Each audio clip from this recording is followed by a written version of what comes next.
that will complain about relationships. Like I no one wants to be with me or no one cares about me. Or they'll get hung up on one person. Like, why don't they like me? And I'm like, dude, I know it's hard to see this. Right. Start traveling, and the world is full of people. The concept of getting crazy hung up on one kind of thing, it's weird to me. In a negative way. In a positive way, if you click with someone like the way me and Laura did, for sure.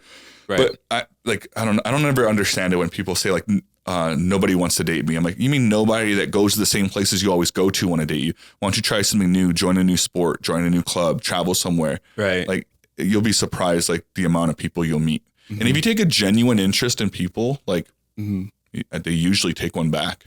Yeah. Yeah. I think that's something I'm learning too, like as I'm getting older, you know, because I think when you transition from like being in high school to like college, even like it's harder to make friends. It's harder to like really put yourself out there because you're not like seeing the same people 24/7 every day of the week type of thing. So yeah, I think it becomes more of a like need for you to like kind of put yourself in spaces where you might meet people who have the same interests or like things like that. Like, and I have not mastered that by any means, but no, like, you're saying like you're aware of it. Yeah. Like I'm aware that like, yeah, it's not going to be easy to make friends if like you're just kind of doing the same things that you always do. And you'll make similar kind of friends. Right. See, I guess like I'll clarify that. If you're enjoying where you're at, then that's fine. Right. But it's the people that are complaining about it. Right. It's like, well, you're doing, what have you done differently? Nothing. Or they'll try to tell you something like, I went to a different bar. Have you tried not a bar? You know what I mean? Or something like that.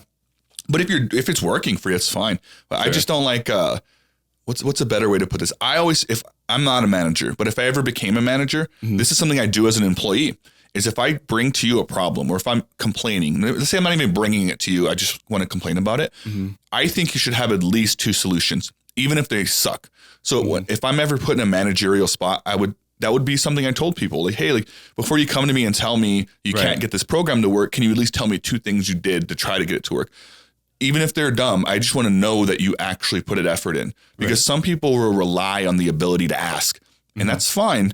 But like, you kind of have to take an initiative and like try to figure some stuff out. And when people complain a lot, and kind of like what I was telling you earlier, like, oh, well, no one likes me. Well, have you tried this? Nah, I can't go there. Well, oh, and my car's broke. Have you tried fixing it? No money. Have you tried getting a new job? No car to get to the new job. Like, why am I even giving you ideas? You're just going to shoot them all down. And I hate that. So I think that people should try to switch that mentality into like how, if I have a problem before I complain about it, which I don't think you should, but if you're going to, like, what are 2 potential solutions? Yeah, I think that like that could definitely help like people kind of developing that skill of like being self-starting or like problem solving. Yeah. And I think that like there's a lot of things that go into it too. Like there could be like depressive factors going in. There could be like, they may not just be at that place yet, but they might be, you know, later on. But yeah, I can definitely see a frustration. So let me give you an example, because I get what you're saying. Let's say you're my manager. Right. And there's 2 different versions of me as an employee. One is I go to you like, Dan, I don't know how to get my email to work. Right. And maybe at first you help me if I'm the new guy. And the next day I'm like, hey, Dan, like, I don't know how to like send this properly. Can you help me? Right. Hey, what's this template for this note for?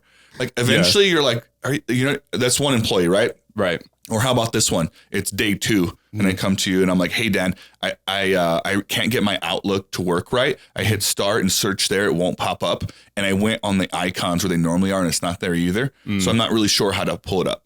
Aren't you more likely to even want to help me? Because you're like, oh, like he clearly put in an effort here. Do something. Yeah.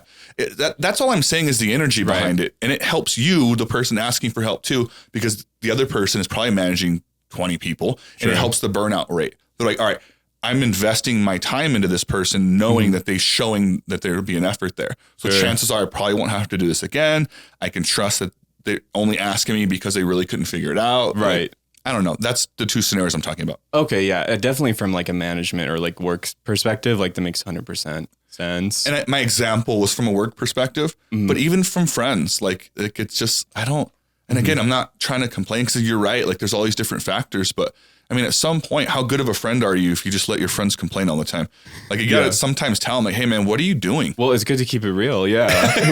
When keeping it real goes wrong. Exactly. I try to do that, but in a lovely way. Like I never want to be an asshole, but if they're like just a friend or an acquaintance, I won't ever do that really. But if it's a close friend, like I don't mind telling them like, hey man, this might be you. Like, have you thought about this? Like, because I would want someone to do that for me. That's why. Yeah. No, that's great. Yeah. I think that's an important thing to do as a friend, like just being a good friend. You think you're a good friend?